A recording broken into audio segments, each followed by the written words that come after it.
Is this the place? I think it must be. Look, there are bright lights everywhere. This must be the place then.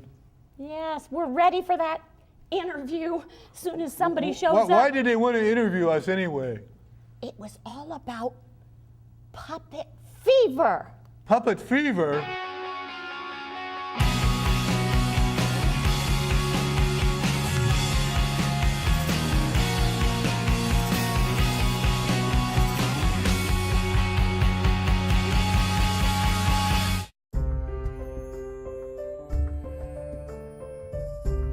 Probably the seed of puppet fever started with me because of the drama and the flair for just creativity.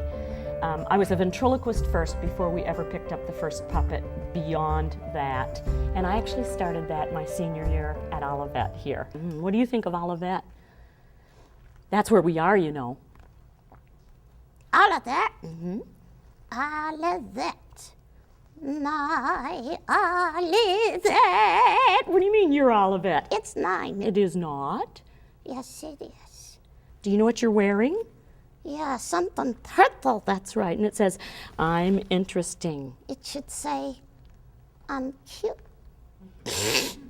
In about 1980, we started in our own church, Denver First Church, a puppet festival where we invited other puppet groups to come together and perform for each other. And that was so successful that we started doing it in other cities around the country. And it grew to the point where in about, around 1990 or so, we were doing about 32 puppet festivals in different cities all across America in all the major cities. And I had the vision, I believe it was from God, that we should have an event that brings all these people together, like a Super Bowl type thing, you know.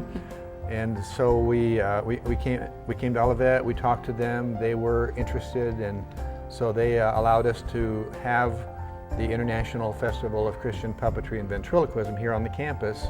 Every year people come in from all over the world to that, and you know, it's from Japan, from South Africa, from England, and almost a lot of different countries. We have flags of all the countries that we put up in Ludwig Center, and it's just an exciting week. And I think that's for me, that's the most exciting thing, to know that God has taken this little hobby and really touched people around the world with it. It's just interesting to see how God has taken this creative tool and has taken it really around the world. It's been exciting to talk to our missionary friends and citizens of Indonesia who actually have been able to use the puppets in areas that Christians are not welcome at all and make an impact. In fact, they sing Christian songs. The puppets are doing all the kinds of things that we would do here, but because they're puppets, they've been welcomed in the villages and towns and being able to just weave among the people in incredible ways. Proverbs 3, 5, and 6 has been worked out in our lives. Trust in the Lord with all your heart and lean not on your own understanding, but in all your ways acknowledge Him and He'll direct your paths. And it's not been what we decided to do. We didn't start out to have a business. We simply cared for our kids in our own church and wanted to do creative things. And God took it and multiplied it beyond our wildest imagination. And that's been really, really fun. It's been great to meet people and to know that it's a God thing, that God does something with fabric and foam and wiggle eyes and some wooden dummy that delivers truth. Puppets are so disarming of people's biases.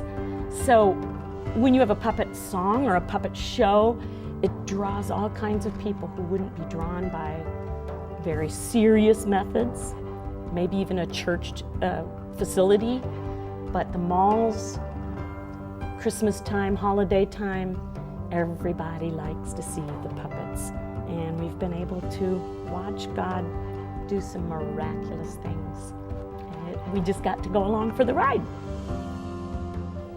Is this interview over? Well, I hope so. I'm sure getting tired of being interesting. It's hard work.